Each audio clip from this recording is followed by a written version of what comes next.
Dans une exploitation agricole, l'innovation n'est pas uniquement technique, elle peut aussi venir des pratiques. À l'Empole-Pleu-d'Almézo, Dominique Thomas convertit en agriculture biologique depuis 5 ans, mais les veaux de l'exploitation en pâturent avec des vaches du troupeau. Une pratique peu répandue. Ici, une laitière nourrit 3 veaux. L'avantage, c'est que le veau, dès la naissance, on le met avec la vache. Et à part le surveiller, je n'interviens plus. Sur les génisses, depuis 2 ans, je ne suis pas intervenu pour faire aucun traitement. Ni même au niveau vermifuge, j'en réalise pratiquement plus. Au niveau conduite, ça simplifie beaucoup.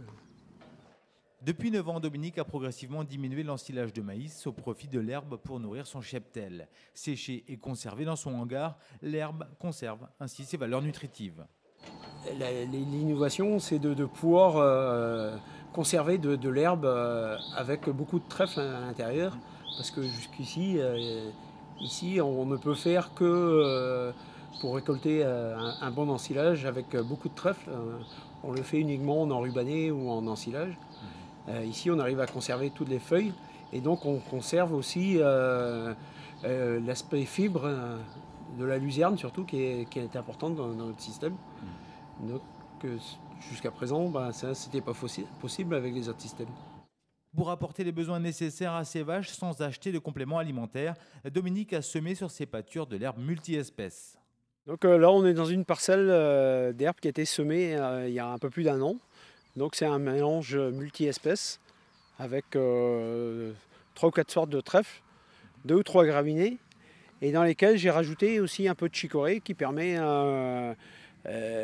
qui à la fois en première année donne une bonne production. Donc ça a été le cas l'année dernière alors qu'on avait la sécheresse, c'est la parcelle qui a produit le plus.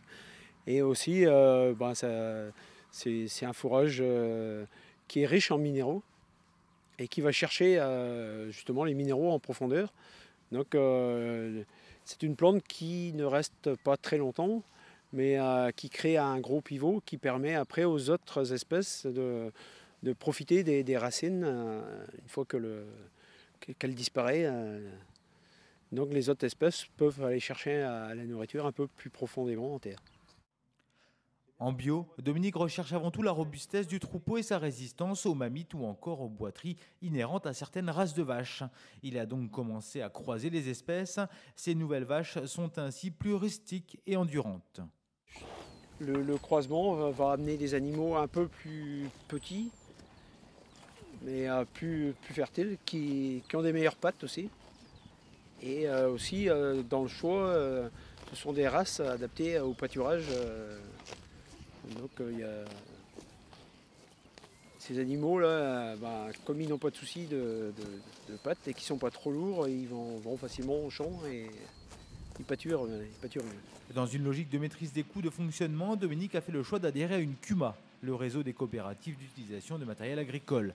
À moindre frais, l'agriculteur peut ainsi bénéficier de matériel performant. La CUMA, on est à une trentaine d'adhérents. Ça permet aussi d'avoir souvent 2 voire 3 matériels à peu près identiques.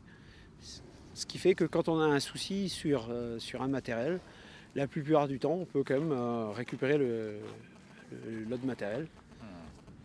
Donc ça apporte de la souplesse.